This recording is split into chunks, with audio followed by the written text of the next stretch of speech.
Assalamualaikum warahmatullahi wabarakatuh. Waalaikumsalam warahmatullahi wabarakatuh. Bismillah, walhamdulillah, wassalatu wassalamu ala rasulillah, Sayyidina Muhammad ibn Abdillah, wa ala alihi wa sahbihi, wa man walah, la hawla wa la quwata illa billah, amma ba'.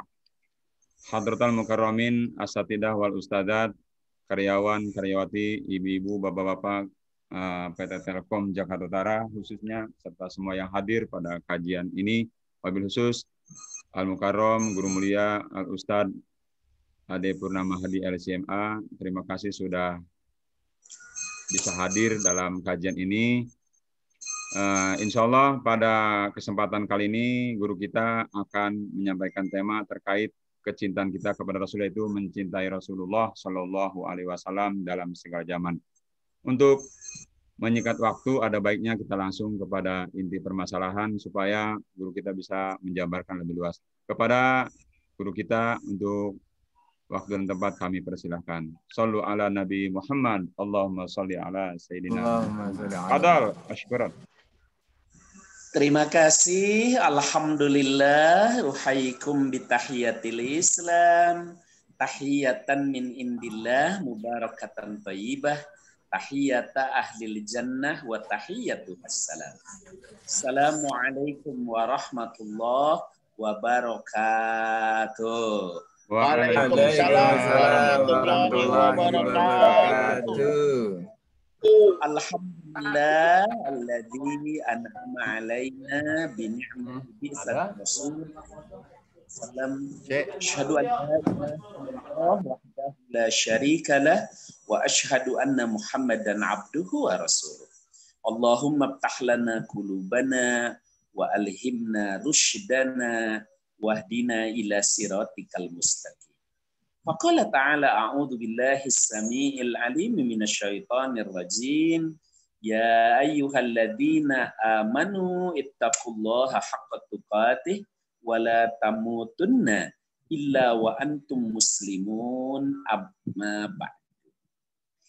Terima kasih kesempatan yang diberikan Bapak-bapak dan saudara-saudara, ikhwata iman, keluarga besar Telkom Jakarta Utara. Bersyukur kita kepada Allah di siang yang barokah ini kita dapat hadir di majelis yang dimuliakan Allah Subhanahu wa taala, yaitu majelis ilmu. Sekalipun tempat kita berjauhan, tapi ini tetaplah majelis ilmu, di mana majelis ilmu itu kata Kanjeng Nabi adalah tahuffuhul malaikah bi ajnihatiha. Senantiasa dikelilingi oleh para malaikat dengan kepak sayap rahmatnya. Mereka berbaris di dunia karena kecintaannya kepada majelis ilmu. Apalagi tema kita siang ini dalam majelis Zoom meeting kita siang ini adalah tentang mencintai Rasulullah Sallallahu Alaihi Wasallam di segala jalan. Bapak-bapak dan saudara-saudara, mengapa mencintai Rasul adalah sebuah keniscayaan? Jawabannya ada beberapa alasan kenapa kita sebagai seorang muslim, termasuk sebagai pegawai, sebagai karyawan di Telkom, ya, menjadi sebuah keniscayaan untuk mencintai Rasul. Kenapa? Ada beberapa alasan. Yang pertama adalah karena berkat Rasulullah Shallallahu Alaihi Wasallam lah kita menjadi seorang muslim, sehingga kita tahu siapa Tuhan kita, Allah. Kita tahu apa pedoman hidup kita di dunia ini, Al-Quran. Kita tahu ya, siapa teladan kita dalam kehidupan, Kanjeng Nabi. Dan kita tahu di dunia ini mau ngapain. Kalau bukan karena Rasulullah Shallallahu Alaihi Wasallam, mungkin kita belum tahu siapa Tuhan kita. Jangan-jangan masih seperti orang yang di suku pedalaman sana, yang tidak tahu siapa Tuhannya, lalu nyangka ada di pohon, ada di batu, ada di alam, kemudian pakai baju saja tidak. Tapi berkat perjuangan Rasulullah SAW, dakwah beliau, yang mengorbankan waktu, tenaga, pikiran, bahkan harta dan nyawanya, akhirnya Islam tersebar ke seluruh penjuru dunia. Lalu sampailah ke bumi Nusantara, sehingga akhirnya alhamdulillah kita menjadi seorang muslim, sehingga kita tahu siapa Tuhan kita, Allah. Qul huwallahu ahad. Kita tahu apa pedoman hidup kita, Al-Quran. Dzalikal kitabul la raiba fi hudan lil muttaqin.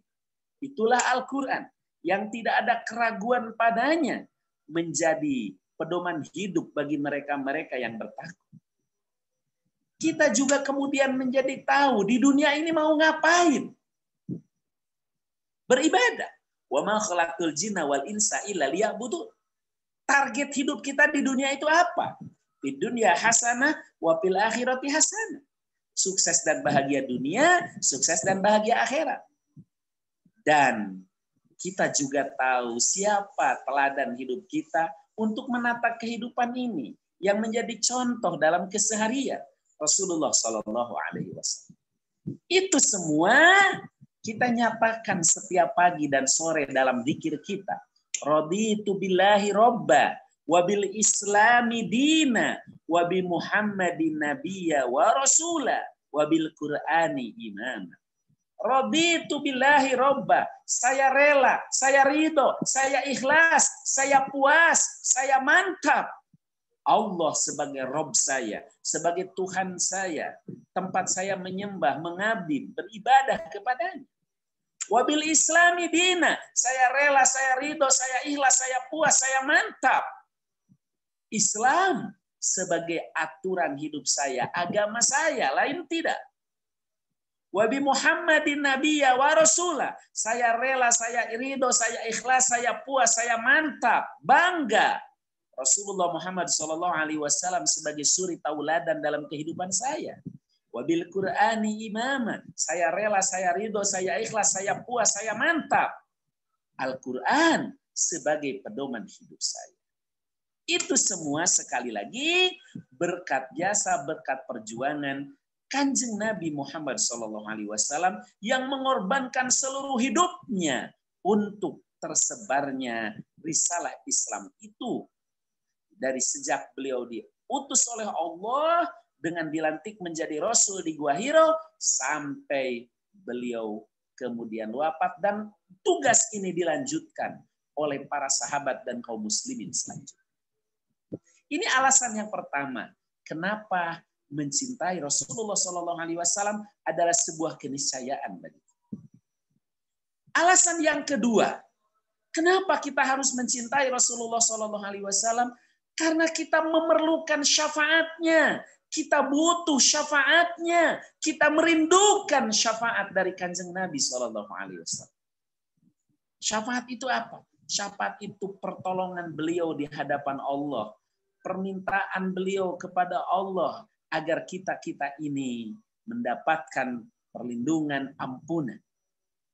Saudara-saudaraku, kalau kita cuma mengandalkan sholat kita, ibadah kita, infak kita yang tak seberapa, siapa di antara kita yang masuk surga? Mari kita tengok, sholat kita sehari semalam, yang terbaik sholat kita itu adalah 4 menit. Kali 5, 20 menit. Hanya 20 menit dari 24 jam yang Allah berikan. Padahal sekali nonton bola saja berapa menit?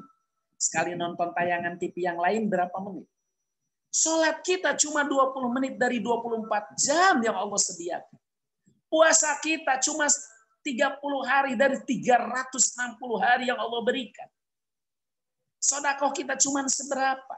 Kalau cuma ngandelin sholat kita, puasa kita, atau haji dan umroh kita, siapa di antara kita yang masuk surga? Dibandingkan dengan dosa yang kita lakukan, kesalahan yang kita lakukan. Maka kita butuh, kita perlu syafaat dari Kanjeng Nabi SAW. Maka kita mencintai beliau karena kita memerlukan syafaatnya, kita memerlukan pertolongannya, bantuannya di hadapan Allah kelak, agar dosa-dosa kita yang banyak itu diampuni oleh Allah, dan kita bisa mudah-mudahan bersama-sama dengan Kanjeng Nabi Muhammad SAW di surganya Allah. Amin. Ini alasan kedua, kenapa kita harus mencintai Kanjeng Nabi. Kalau alasan yang pertama, karena berkat beliau kita menjadi seorang muslim. Kita tahu bagaimana kita menata kehidupan. Alasan yang kedua, karena kita butuh dengan syafaatnya, dengan pertolongannya. Alasan yang ketiga, kenapa kita harus mencintai Kanjeng Nabi SAW? Alasan yang ketiga, ini karena konsekuensi sebagai seorang muslim. Ini sebagai perintah Allah kepada kita. Sebagaimana Allah Subhanahu wa taala mengatakan, "Qul in kuntum tuhibbunallah fattabi'uni yuhibbukum." Katakan wahai Nabi, jika kalian wahai umat Islam mencintai Allah, maka ikuti aku, ikuti Rasul. Maka mengikuti Rasulullah sallallahu alaihi wasallam, mencintai Rasulullah sallallahu alaihi wasallam adalah perintah dari Allah Subhanahu wa taala, dan itulah konsekuensi kita mencintai Allah. Konsekuensi kita mentaati Allah adalah mencintai Rasulullah sallallahu alaihi wasallam. Konsekuensi kita mengimani Allah adalah mencintai dan mengikuti Rasulullah sallallahu alaihi wasallam. Qul in kuntum tuhibbunallah fattabi'uni yuhibbukum. Makanya coba perhatikan. Kalau syahadat kepada Rasulullah Sallallahu Alaihi Wasallam itu bergandeng dengan syahadat kepada Allah. Asyhadu an la ilaha illallah wa asyhadu anna Muhammadar Rasulullah. Saya bersumpah, saya berjanji, saya berikrar. Ya, saya beriman, saya bersumpah, saya bersaksi, saya berikrar tidak ada Tuhan yang wajib diibadahi selain Allah. Maka pada saat yang sama bergandeng, saya bersaksi, saya bersumpah, saya berikrar bahwa Kanjeng Nabi Muhammad SAW adalah utusan Allah yang harus kita ikuti, kita cintai. Ini alasan yang ketiga. Alasan yang keempat, kenapa kita harus mencintai Rasulullah SAW? Karena inilah di antara prasyarat untuk diakui sebagai mukmin. Sebagaimana Rasulullah SAW mengatakan, la yu'minu ahadukum hatta akuna ahabba ilaih min walidayhi wa walidih wan nasi ajmain. Min walidayhi wa walidih wan nasi ajmain. La yu'minu ahadukum, tidak dinyatakan beriman siapapun di antara kalian. Artinya tidak diaku sebagai seorang muslim, belum dinyatakan sebagai seorang muslim, sebagai orang beriman.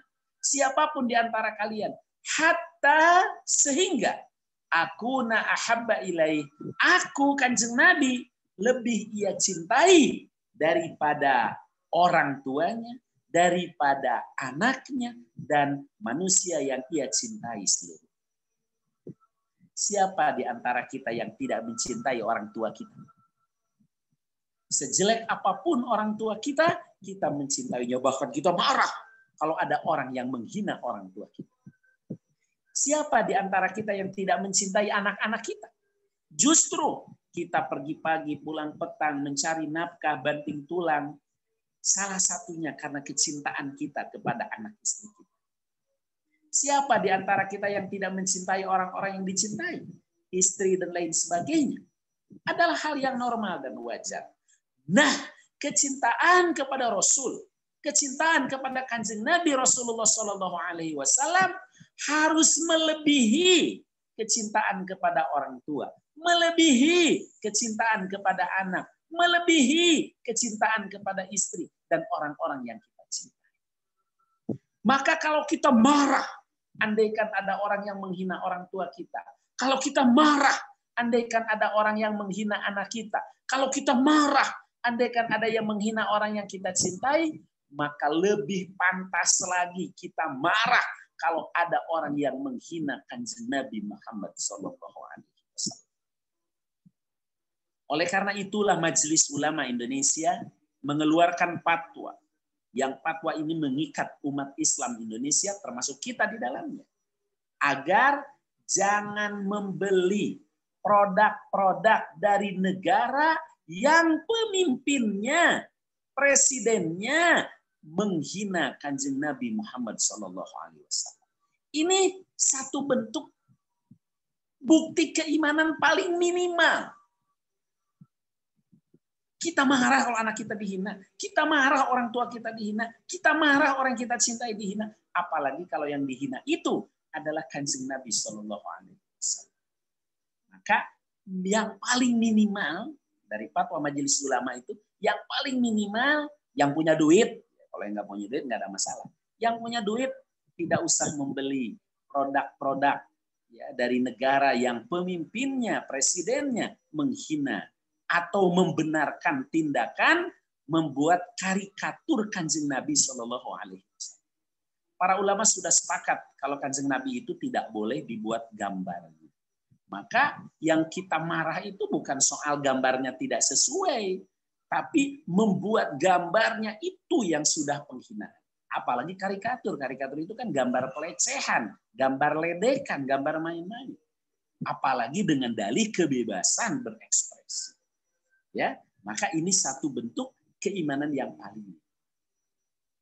Dan yang terakhir, mencintai Kanjeng Nabi SAW itu harus dibuktikan dengan mengikuti sunnah, mengikuti tuntunannya, mengikuti ajarannya. Ya, dulu para sahabat saking ingin mengikuti Kanjeng Nabi dalam segala hal.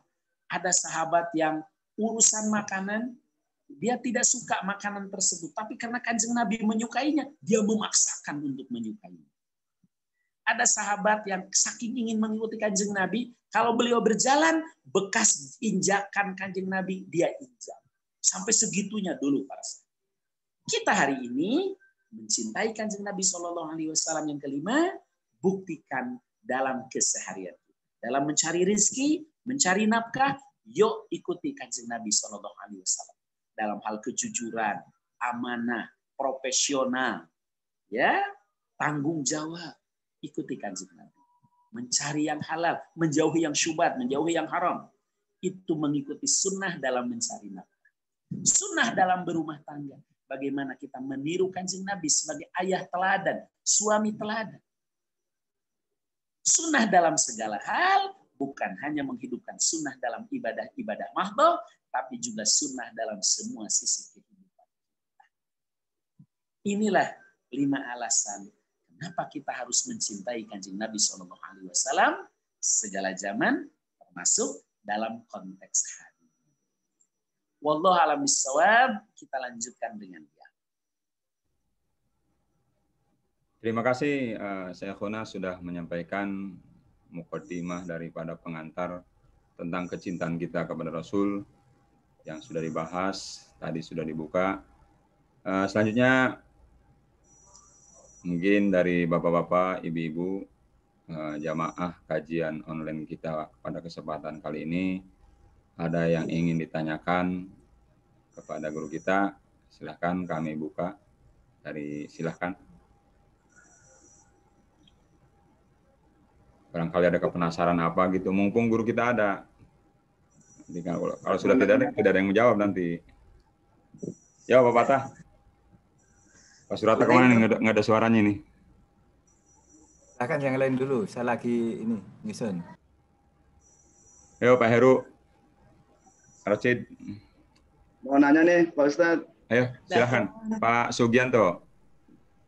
Silakan Pak Gianto. Ustadz, kan ada orang yang bilang katanya bermimpi itu benar apa adanya atau gimana tuh ceritanya? Tolong disampaikan. Terima kasih Pak Gianto, ini pertanyaan yang luar biasa. Ya. Jadi bermimpi ketemu Kanjeng Nabi SAW itu adalah mimpi yang benar. Saya ulangi, bermimpi bertemu Kanjeng Nabi SAW adalah mimpi yang benar. Kenapa? Karena setan tidak bisa menyerupai Kanjeng Nabi Shallallahu Alaihi Wasallam. Oleh karena itu salah satu di antara ciri ya kesolehan para ulama, kesolehan salafuna as-soleh, bahkan kesolehan kaum muslimin pada umumnya, salah satu cirinya andaikan dia bisa bermimpi bertemu dengan Kanjeng Nabi. Itu mimpi yang benar dan ya, dibenarkan dalam hadis bahwa kenapa disebut mimpi yang benar? Karena syaitan tidak bisa menyerupai Kanjeng Nabi Shallallahu Alaihi Wasallam. Namun tidak boleh. Para ulama sepakat tidak boleh. Misalnya Pak Gianto bermimpi ketemu Kanjeng Nabi, lalu kebetulan punya keahlian imajinasi yang tinggi, sehingga apa yang dimimpikan tadi malam itu dituangkan dalam kampas ya gambar beliau. Sekalipun misalnya mirip sampai mi'afil mi'ah, sampai 100%, tetap tidak boleh. Ya, jadi kalau kita bermimpi ketemu Kanjeng Nabi, alhamdulillah itu mimpi yang benar. Apalagi kalau beliau tersenyum kepada kita, apalagi kalau memberikan pesan-pesan khusus kepada kita. Itu luar biasa dan itu mimpi yang benar. Mudah-mudahan aja kita mengalami hal itu. Amin ya Allah ya Rabbal alamin. Allahumma sholli ala sayyidina. Ya, akan tetapi tadi tidak boleh kemudian diimajinasikan atau dibuatkan gambarnya. Itu makanya kenapa kemudian umat Islam sedunia marah ketika ya Presiden Prancis mendukung orang yang membuat karikatur Kanjeng Nabi dengan alasan kebebasan berekspresi. Ini sudah menyangkut ranah agama kita, keyakinan kita. Kita aja sebagai seorang muslim tidak pernah mengusik agama orang lain kok. Kita tidak pernah mengusik agama orang lain, apalagi melecehkan Tuhan-Tuhan mereka. Kenapa kok mereka mengganggu dan mengusik kita? Maka Sultan Erdogan, Presiden Turki, kalau dia kan wani jenggelut-gelut, nah, ya, dengan keras menentang dan menyatakan sebagai sebuah ya, tindakan yang orang yang gila yang perlu diperiksa kejiwaannya, kata Erdogan. Memang begitu seharusnya. Atau ulama Azhar, ulama Syekhul Azhar, Grand Azhar itu akan menuntut di mahkamah internasional mereka-mereka yang menghina Kanjeng Nabi Shallallahu Alaihi Wasallam. Memang begitu. Seorang Muslim yang punya kekuatan, punya power, memang harus seperti itu. Katakanlah kita yang tidak bisa dan tidak memiliki kekuatan, ya paling tidak kita mengecam tindakan itu. Dan alhamdulillah pemimpin di negara kita walaupun terlambat juga mengecam hal itu. Itulah begitu seorang Muslim harus ada pembelaan kepada agamanya. Bukan malah, maaf, ada segelintir orang ketika majelis ulama mengeluarkan fatwa agar umat Islam tidak membeli produk-produk dari negara yang presidennya menghina Kanjeng Nabi dengan membela karikatur dengan alasan kebebasan berekspresi, malah dia sengaja makan di rumah makan negara itu. Lalu di-share ya di medsos. Ini namanya pelecehan. Padahal dulu di zaman Kanjeng Nabi SAW pernah ada seseorang di Madinah ya, namanya Ka'ab bin Ashraf. Ka'ab bin Ashraf ini menghina Kanjeng Nabi dengan meniru gerak-gerik Kanjeng Nabi. Apa jawab Kanjeng Nabi? Siapa yang bisa membawa kepalanya ke sini? Maka beberapa hari kemudian 2 orang anak muda menenteng kepala Ka'ab ke hadapan Kanjeng Nabi Shallallahu Alaihi Wasallam. Ini orang yang telah menghina Kanjeng Nabi. Begitu hukuman bagi yang menghina Kanjeng Nabi adalah dipenggal batang leher. Nah, kalau sekarang kita boro-boro ya punya kekuatan seperti itu, tapi paling tidak kita mengikuti fatwa majelis ulama agar tidak membeli atau memboikot produk dari negara yang kepala negaranya menghina Kanjeng Nabi. Sehingga kita ada punya kekuatan secara ekonomi minimal. Ya ilustrasi sederhana lah. Kita punya warung langganan tempat kita belanja. Suatu ketika si penjualnya itu ngelecehin orang tua kita atau anak kita. Pasti kita juga tak sudi lagi belanja di warung tersebut. Apalagi yang dihinakan, yang dilecehkan adalah Kanjeng Nabi SAW. Nah, jadi kembali kepada pertanyaan Pak Sugianto, bagaimana dengan mimpi bertemu Kanjeng Nabi? Jawabannya itu adalah mimpi yang benar. benar.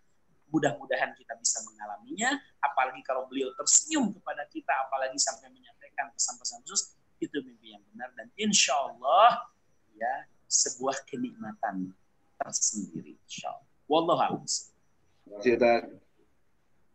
Masya Allah. Yang lain silakan. Ya, makasih. Ustaz, menanya Ustaz. Iya, mangga. Ya. Ya, diceritakan tadi oleh Ustadz kan yang menghina di zaman Rasulullah aja dipenggal kepalanya, dibawa gitu kan ke hadapan Nabi gitu. Nah, yang jadi pertanyaan kayak kasus di Perancis itu dia secara langsung berhadapan gitu kan, meskipun Rasulullah kita udah nggak ada gitu, tapi atas keyakinan dia gitu bahwasanya ya yang merubah akhlak manusia itu ya Rasul gitu. Nah, dengan penghinaan di Perancis tersebut, terus si mahasiswa itu kan langsung main penggal juga tuh kepalanya gitu kan. Nah, itu yang kita pertanyakan gitu. Itu yang dilakukan itu sudah benar dan insya Allah dia itu syahid atau bagaimana tuh Ustaz? Karena itu secara langsung dia berhadapan dan dia tahu dia yang menghina Nabi kita gitu. Gimana Ustaz? Makasih Ustaz. Terima kasih Kang Deden. Ini pertanyaan sangat realistis ya. Bagaimana dengan siswa yang melakukan tindakan langsung oleh dirinya kepada gurunya yang memperlihatkan karikatur Kanjeng Nabi? Ya jelas ini sebuah ijtihad namanya. Ijtihad itu ijtihad pribadi namanya. Jadi ijtihad pribadi itu satu pendapat pribadi yang dilakukan secara spontanitas sebagai wujud kecintaan kepada Kanjeng Nabi SAW. Dan itu dalam hadis Kang Deden, kalaulah ijtihadnya benar, jika yang dilakukan oleh si anak muda itu benar sebagai bukti kecintaan kepada Kanjeng Nabi, ketika nabinya dihina maka dia langsung bertindak dengan tangannya. Guru yang memperlihatkan karikatur Kanjeng Nabi itu dia habisi dengan tangannya. Seandainya ijtihad itu benar, maka dia mendapatkan 2 pahala. Dan kalau kemudian dia ditembak, otomatis dia syahid. Tapi andaikan ijtihadnya itu salah, misalnya ijtihadnya salah, maka dia tetap mendapat 1 pahala. Jadi apapun yang dilakukan oleh si pelajar itu, andaikan benar dia dapat 2 pahala, andaikan salah pun dia dapat 2 pahala. Dan pahala bagi orang yang akhirnya nyawanya melayang, maka itu adalah pahala syahid.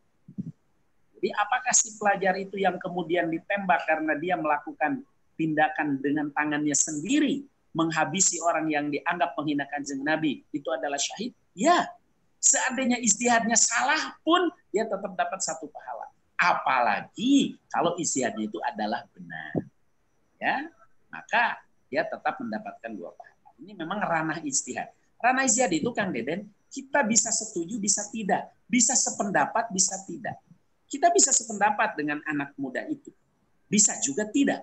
Ya, bisa aja kita mengatakan ya harusnya tidak boleh bertindak sendiri. Kan merusak citra Islam juga. Misalnya kita tidak sependapat. Boleh sependapat, boleh tidak. Namanya ruang ijtihad.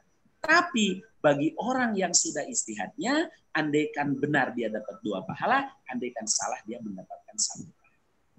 Yang salah adalah andaikan kita justru setuju kepada tindakan mengkarikaturkan gambar Kanjeng Nabi dengan alasan kebebasan berekspresi. Ini yang salah. Karena ini adalah tidak mencintai Kanjeng Nabi SAW.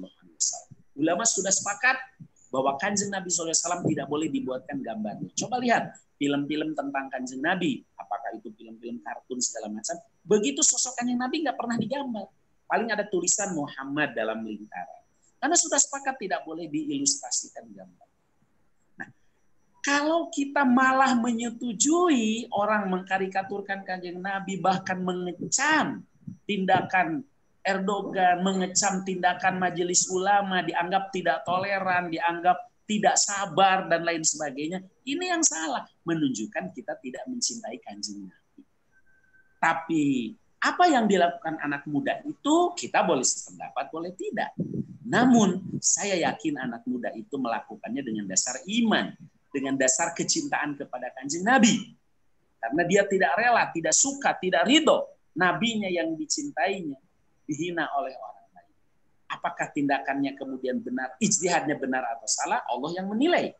Benar dapat 2 pahala, salah mendapat 1. Mudah-mudahan saja kalau kita bukan tipe manusia yang karena pengecut kemudian menjadi menjadi malah menentang fatwa majelis ulama, malah dengan sengaja ngeledek makan di restoran Prancis misalnya. Itu yang sangat bisa. Tapi orang-orang seperti ini akan selalu ada, Kang Deden. Orang-orang yang menentang fatwa majelis ulama seolah-olah dia orang yang toleran, seolah-olah yang paling itu akan selalu ada. Di zaman Kanjeng Nabi SAW pun ada Abdullah bin Ubay. Coba bayangkan, namanya Abdullah, sholat di belakang Kanjeng Nabi. Tapi pada waktu Ibu Aisyah difitnah, justru dia paling gencar menyebarkan fitnah kepada Ibu Aisyah. Nah, tokoh-tokoh seperti itu akan ada. Jadi setiap zaman akan selalu ada orang yang berdirinya melawan umat, melawan majelis ulama dengan dalih toleransi, dengan dalih Islam yang lebih toleran, terbuka dan lain sebagainya. Padahal sesungguhnya menunjukkan kualitas diri dia yang sesungguhnya. Wallahu a'lam bishawab. Makasih Ustaz, makasih. Selanjutnya, Ustaz, ada satu pertanyaan sebelum kita closing, sebelum membacakan khulasoh. Ada pertanyaan dari guru kita, Pak Cecep. Assalamualaikum warahmatullahi wabarakatuh. Apa hukumnya jika membenci Habib, ulama yang tidak sepaham dengan kita? Itu pertanyaannya, Pak Ustadz, dari Pak Cecep. Jadi kembali sekali lagi, ketika kita menghadapi persoalan ijtihad, boleh sependapat, boleh tidak. Tapi kalau tidak sependapat, jangan pernah membenci. Kita boleh sependapat dengan Al-Habib Muhammad Rizik Syihab, dengan ijtihad beliau, dengan langkah-langkah beliau. Boleh sependapat, boleh juga tidak. Misalnya, maaf saya nggak setuju, Habib kalau ceramah kok gitu amat misalnya. Boleh sependapat, boleh tidak. Tapi kalaulah tidak sependapat, jangan pernah mencela, apalagi membenci. Saya jujur kemarin merenung luar biasa Habib Rizik itu. Satu contoh, beliau mengamalkan sunnah yang sampai hari ini orang tua, kita sebagai orang tua belum mampu melaksanakan. Apa itu? Menikahkan anak dengan mahar yang murah. Bapak-bapak tahu, Habib Rizik Syihab menikahkan anaknya, berapa maharnya? Hanya 100.000 rupiah. Padahal yang dinikahkannya ini syarifah, cantik, anak Habib Rizik, maharnya cuma 100.000. Ini luar biasa. Ini salah satu sunnah yang belum semua orang mampu melaksanakan. Belum semua orang tua yang punya anak gadis mampu melaksanakan sunnah ini, yaitu memudahkan mahar dalam pernikahan. Saya sampai ulang berapa kali itu akad Habib Rizik dengan menantunya, takut salah terjemah. Ternyata memang benar. Bimahri mi'a alfi rupiah Indonesia. Dengan mahar 100.000 rupiah Indonesia. Allahu Akbar. Sudah anaknya cantik, pinter, syarifah, anak Habib. Tapi dinikahkan maharnya cuma 100.000. Ini kan luar biasa. Ini salah satu sunnah yang belum semua kita mampu melaksanakan. Saya semakin mencintai Habib Rizik karena ternyata beliau betul-betul mengamalkan ajaran Islam sampai urusan yang seperti itu, yang jujur kami para dai, para ustadz yang menikahkan anak-anak juga belum mampu melaksanakan itu. Nah, kepada saudara-saudaraku yang tidak sependapat dengan Habib Rizik dalam beberapa hal atau dalam hal yang lain, oke, silahkan. Tapi jangan pernah mencela beliau. Karena beliau kelebihannya luar biasa, perjuangannya luar biasa, dan satu-satunya tokoh yang bisa menyatukan umat Islam di Indonesia cuma beliau. Dari dulu sampai sekarang, sejak Indonesia sebelum berdiri sampai Indonesia berdiri sampai hari ini, baru sekali Habib Rizik lah orang yang mampu mengumpulkan umat Islam sampai 7 juta. Sebelumnya mana ada? Beliau adalah tokoh pemersatu umat, beliau adalah orang yang berjuang dengan penuh keikhlasan dan mengamalkan ajaran Islam sampai yang sekecil-kecilnya. Ya. Maka wajar kalau umat begitu mencintainya, begitu mengeluh-elukannya sampai ketika datang yang menyambut konon mencapai 3 juta. Ya, sampai ketika kita menjemput ke bandara, ya, saya aja kebagian macet di tol tidak sempat ketemu, saking macet yang luar biasa. Itu wajar kecintaan orang yang luar biasa. Jadi, ya, kepada saudaraku yang tidak sependapat satu dan lain hal dengan Habib, jangan pernah mencelanya apalagi menghinanya. Boleh tidak sependapat, namanya juga ijtihad. Ya, beliau berdakwah dengan gaya beliau yang begitu, itu ijtihad beliau. Kalau benar di hadapan Allah dapat 2 pahala, kalau salah 1 pahala. Kita malah belum berbuat apa-apa untuk Islam. Ya kan? Kita belum berbuat apa. Dan yang sependapat, boleh sependapat dengan Habib, tapi juga jangan overlap dalam fanatik. Ya. Jangan overlap dalam hal mengkultuskan. Ya. Tapi kita mencintai beliau sebagai orang yang betul-betul berjuang untuk agama. Wallahu a'lam. Alhamdulillah, terima kasih. Sepertinya ada pertanyaan yang cukup real dan penting untuk kita ketahui dari Bapak kita nih. Saya mohon izin ya, saya bacakan. Silakan. Dari Bapak kita, Pak Surata, bertanya beliau, Assalamualaikum, mohon izin bertanya, kalau masih ada waktu, kata beliau. Ada, tenang. Terkait pemboikotan produk yang terkait dengan negara penghina Nabi, bagaimana perlakuannya ketika produk itu sudah dibeli, misal air minum dalam kemasan, pabriknya di Pondok Ungu kalau tidak salah, kata beliau. Apakah kita buang saja atau bagaimana, Ustaz? Terima kasih, kata Pak Surata. Kalau yang sudah dibeli sebelum peristiwa ini terjadi, maka silahkan dimanfaatkan, jangan dimubazirkan. Misalnya, istri kita sudah punya tas Prancis, tas Paris yang dibeli sebelum peristiwa ini, itu boleh dimanfaatkan. Atau di rumah sudah kadung beli air dengan produk tersebut dan sudah kita beli, kadung kita beli, silahkan dimanfaatkan. Kalau dibuang menjadi mubazir.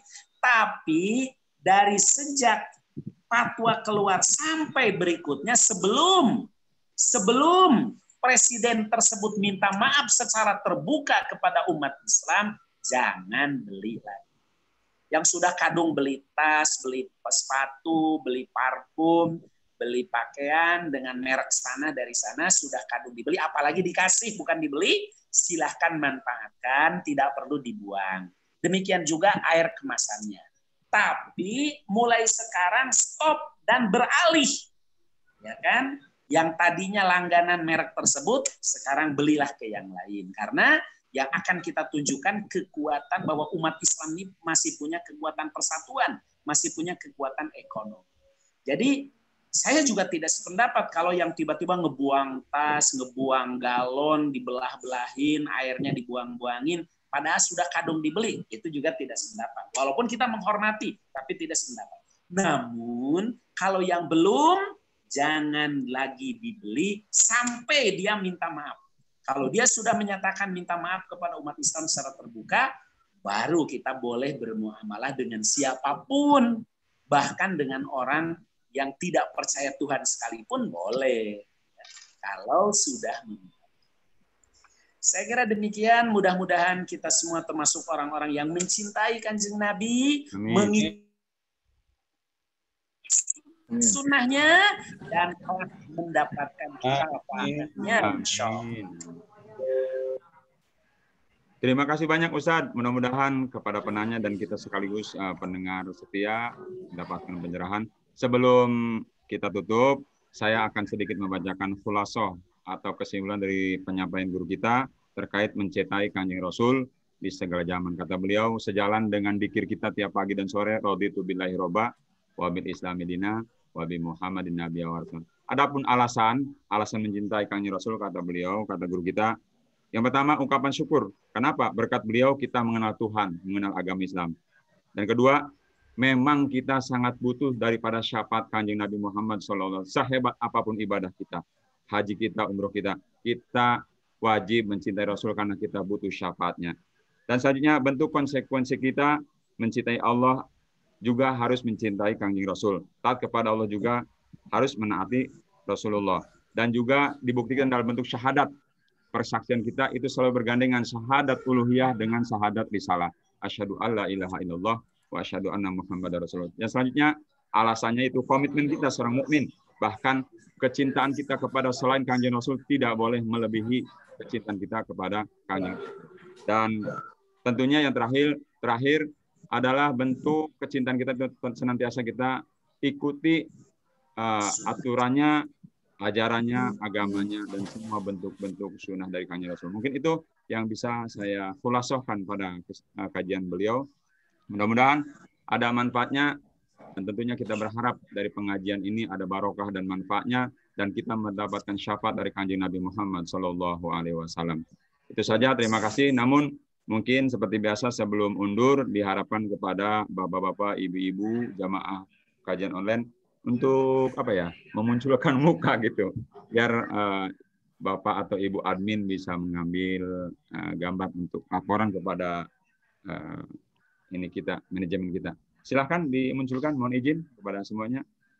Silakan untuk mengambil. Bang Jamal, tolong diambilin Bang Jamal. Ini Bang Jamal nih. Pak Jamal. Ada itu. Bang Jim, monggo silakan. Ya, silahkan. Yang lain. Nah, Pak Surata tuh kelihatan tuh. Ternyata di situ beliau. Ya, silahkan yang lain diambil. Siapa yang ambil nih, Ustaz? Ya, saya coba ambil ya, Pak ya. Ya, silakan. Ini yang lain belum pada muncul nih. Ayo silahkan dimunculkan. Oke. Screen yang kedua. Set.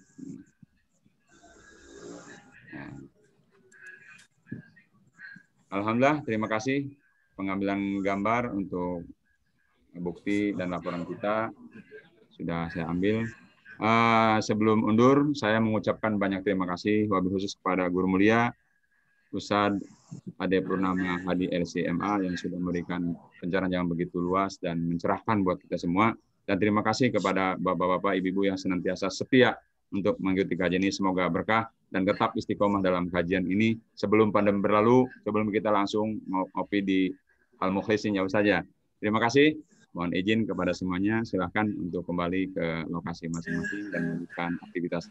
Kita tutup dengan doa kafaratul majlis. Subhanakallahumma wa bihamdik asyhadu an la ilaha illa anta astaghfiruka wa atubu ilaik. Walhamdulillahirabbil alamin.